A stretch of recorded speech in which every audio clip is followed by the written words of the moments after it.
السلام علیکم، میں ہوں ڈاکٹر تحسین اختر اور آپ دیکھ رہے ہیں یوٹیوب چینل۔ دنیا میں کون سا ایسا شخص ہے جو صحت مند نہیں رہنا چاہتا، جو اچھی زندگی نہیں گزارنا چاہتا؟ صحت سے بڑی دولت کچھ نہیں۔ یہ صحت کیسے حاصل ہو سکتی ہے؟ ایک شخص صحت مند کیسے رہ سکتا ہے؟ تو دیکھیے، آج میں آپ کو 4 باتیں بتاتا ہوں۔ صرف یہ 4 باتیں، 4 چیزیں اختیار کر لیجئے، اللہ کے فضل سے امید ہے کہ آپ صحت مند رہیں گے۔ یہ 4 باتیں کیا ہیں؟ آخر تک دیکھیے ویڈیو، بہت اہم باتیں ہیں۔ اگر آپ نے ان باتوں پر عمل کیا تو زندگی آسان ہو جائے گی۔ تو سب سے پہلے ہم چلتے ہیں۔ دیکھیے، حرکت میں برکت ہے۔ آپ نے بہت پرانا مشہور مقولہ سنا ہے کہ حرکت میں برکت ہے۔ ایک شخص اگر اس کی ساری زندگی بیٹھے بیٹھے گزرتی ہے، صرف وہ کمرے سے باتھ روم، باتھ روم سے کمرہ، اور پھر کمرے سے نکل کر کے گاڑی تک، اور گاڑی سے پھر نکل کے آفس تک، صرف اس کی اگر یہی، اور بہت زیادہ اگر چلے گئے تو گھر سے نکل کر کے مسجد تک، تو اس سے زیادہ کوئی حرکت نہیں ہے۔ تو اس کو ہم فزیکل ایکٹیویٹی میں نہیں گردانتے، یہ فزیکل ایکٹیویٹی نہیں ہے۔ اسی طرح خواتین گھر کے کام کاج میں مصروف ہوتی ہیں، کبھی اگر 2 منزلہ مکان ہے تو کبھی اوپر چلی جاتی ہیں، کبھی نیچے چلی جاتی ہیں، اور اسی کو سمجھتی ہیں کہ وہ بہت ورزش کر رہی ہیں۔ تو یہ بھی ایکٹیویٹی میں شمار نہیں ہوتا، اور نہ ہم ایسے خاتون کے لیے کہیں گے کہ وہ ایکٹیو لائف گزار رہی ہیں، بلکہ وہ سیڈنٹری لائف اسٹائل ہی کہلائے گا۔ تو ایکٹیو لائف کسے کہتے ہیں؟ اور ہمیں ایکٹیو لائف ہی گزارنا ہے۔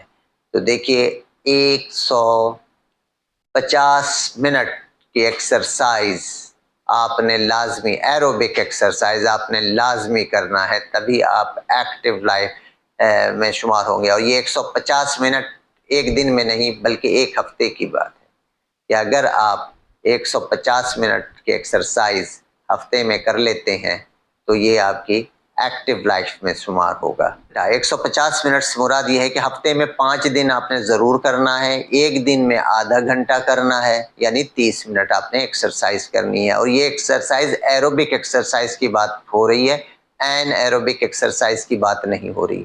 اگر آپ نے بیسک اپنے آپ کو شمار کروانا ہے کہ آپ ایکٹیو لائف گزارتے ہیں، تو آپ کو ایروبک ایکسرسائز کرنا پڑے گا، اور یہ ایکسرسائز آپ کو ہفتے میں کم از کم 5 دن کرنا پڑے گا، اور روزانہ 30 منٹ کرنا پڑے گا۔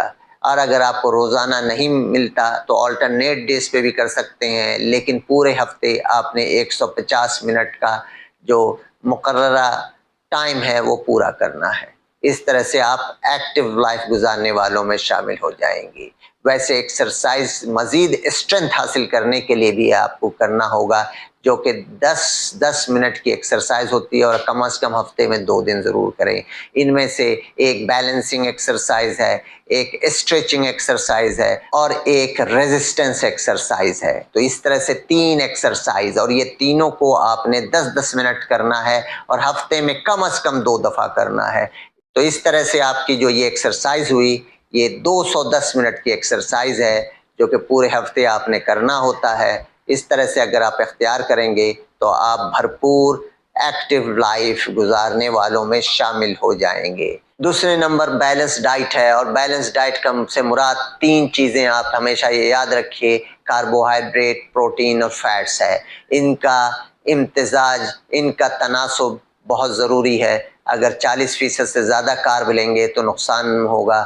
اسی طرح سے فیٹس ہیں، 25% فیٹس ہیں، اور 35% پروٹین ہے۔ اپنی غذا کا یہ حصہ بنائیں، اور جب بھی غذا لیں آپ کو یہ معلوم ہونا چاہیے کہ آپ کتنا کاربوہائیڈریٹ کھا رہے ہیں، کتنا فیٹ کھا رہے ہیں، اور کتنا آپ کی غذا میں جو ہے پروٹین شامل ہے۔ یہ بہت آسان ہے، کوئی مشکل بات نہیں ہے۔ 4 چیزیں ہیں جن میں بیسیکلی پروٹین پائی جاتی ہے۔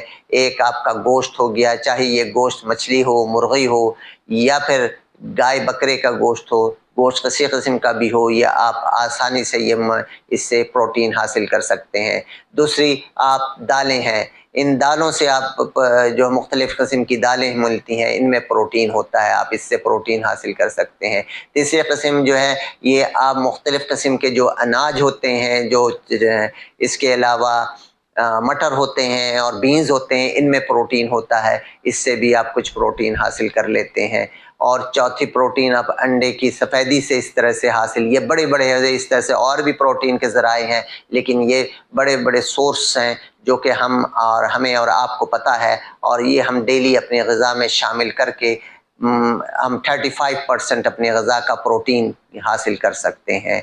फिर आप फैट्स की तरफ आ जाइए, तो फैट्स में देख लीजिए हमें कुछ पौधों से फैट्स हासिल होता है, कुछ एनिमल से होता है। जो एनिमल से फैट्स हासिल होता है वो उसकी मकदार ज़्यादा नहीं होनी चाहिए, इसको हम जो है सैचुरेटेड फैट्स कहते हैं। जो पौधों से हासिल होता है ज़्यादातर वो अनसैचुरेटेड होता है और इसकी मकदार ज़्यादा होनी चाहिए, और टोटल फैट्स 25% से ज़्यादा नहीं होना चाहिए। और इन फैट्स में से एक सबसे बुरा फैट होता है जिसे ट्रांस फैट कहते हैं। ट्रांस फैट याद रख लीजिए, मार्जरीन ट्रांस फैट है, अपने बच्चों को ये जहर मत खिलाइए। मार्जरीन, फिर बताता चलूँ, ट्रांस फैट है, ये अपने बच्चों को मत खिलाइए। इसी तरह से जितने ये फास्ट फूड हैं इनमें ट्रांस फैट होता है, ये कभी कभार खा लीजिए, और इसका कभी कभार से मेरी मुराद महीना 2 महीने में एक दफ़ा खाइए, इससे ज़ायद इसको ना अख्तियार कीजिए। इसी तरह से बेकरी आइटम में जितने फैट्स हैं वो भी ट्रांस फैट के ज़ुमरे में आते हैं, तो इनसे भी बचिए। इस तरह से जो है आप बैलेंस डाइट ले लेंगे। फिर कार्बोहाइड्रेट की बारी आती है। देखिए जितने भी हम अनाज खाते हैं सब में कार्बोहाइड्रेट है। चावल है, गंदम है, इसके अलावा मकई है और ज्वार है या जौ है, इन सब में आपको कार्बोहाइड्रेट मिलेगा। इसके अलावा चने हैं, इसमें भी कार्बोहाइड्रेट है। बीन्स हैं, इसमें भी कार्बोहाइड्रेट्स है। तमाम सब्जियों में कार्बोहाइड्रेट है, तमाम फलों में कार्बोहाइड्रेट है। तो ये सारे कार्बोहाइड्रेट अपने मुख्तलिफ सोर्सेस से आपने हासिल करना है, कोई एक सोर्स से आपने कार्बोहाइड्रेट हासिल नहीं करना है। हमारे यहाँ ये होता है कि गरीब भी जब खाना खा रहा होता है तो उसमें 3 रोटी होती है और एक सालन होता है, जिससे उस पर सारा का सारा कार्बोहाइड्रेट उसको रोटी से हासिल होता है, जो कि एक गलत कार्बोहाइड्रेट की मकदार उसको जा रही होती है। तो 80% उसकी टोटल ग़िज़ा का कार्बोहाइड्रेट मुश्तमिल हो जाता है, जिसकी वजह से वो गरीब भी बेचारा डायबिटीज़ जैसे मुज़ी मर्ज़ में मुब्तला हो जाता है। हालांकि पहले एक ज़माना था जब मैं छोटा था तो सुनते थे कि अमीरों की बीमारी है, लेकिन अब ये अमीरों की नहीं, अब ये गरीबों की बीमारी ज़्यादा बनती जा रही है। वजह यह है कि गरीब कुछ हो ना हो रोटी ज़रूर खाता है, और रोटी जो है वो बैलेंस करके नहीं खाता, जिसकी वजह से उसको ये बीमारी लाहक हो रही है। इस तरह से आप ये देख लीजिए, डाइट के हवाले से मैंने आपको बात बता दी। फिर उसके बाद तीसरी बात, पुरसकून लाइफ गुजारिए। सुकून हासिल करना इस दुनिया में सबसे मुश्किल काम है। स्ट्रेस नहीं होना चाहिए। अगर आप हर वक्त कुढ़ते रहेंगे, जलते रहेंगे, आप टेंशन में रहेंगे, आपकी सेहत कभी ठीक नहीं रहेगी। पुरसकून ज़िंदगी गुजारने का गुर सीखिए, इसका तरीका सीखिए। बहुत आसान है पुरसकून ज़िंदगी गुजारना। आप अपने आप को ख्वाहिशात का ग़ुलाम मत बनाइए। अगर आपने अपने आप को ख्वाहिशात का ग़ुलाम बना लिया तो फिर आप कभी पुरसकून नहीं रहेंगे, बल्कि आप इन ख्वाहिशों को अपना ग़ुलाम बनाइए, जैसे चाहें वैसे चलाएं। आप को ख्वाहिशात कंट्रोल ना करें, बल्कि आप ख्वाहिशात को कंट्रोल करें। और हमेशा ये याद रखिए, दूसरों का हक देना सीखिए और अपना हक छोड़ना सीखिए, इसी में सुकून है। आजमा के देखिए, मुश्किल काम है, लेकिन काम मुश्किल ही करने के होते हैं, आसान तो सब कर लेते हैं। तो ये पुरसकून ज़िंदगी गुजारने, टेंशन फ्री लाइफ गुजारने का एक तरीक़ा जो मैंने आपको बताया, ये 3 बातें हो गई। और चौथी आखिरी बात, देखिए, रब से मांगे बगैर कुछ नहीं मिलता।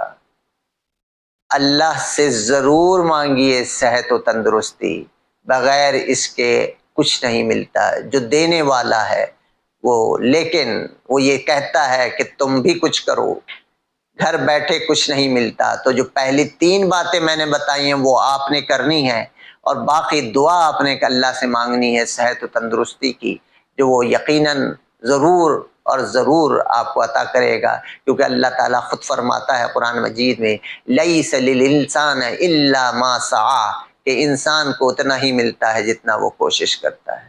تو آج کے لیے اتنا ہی، اللہ حافظ۔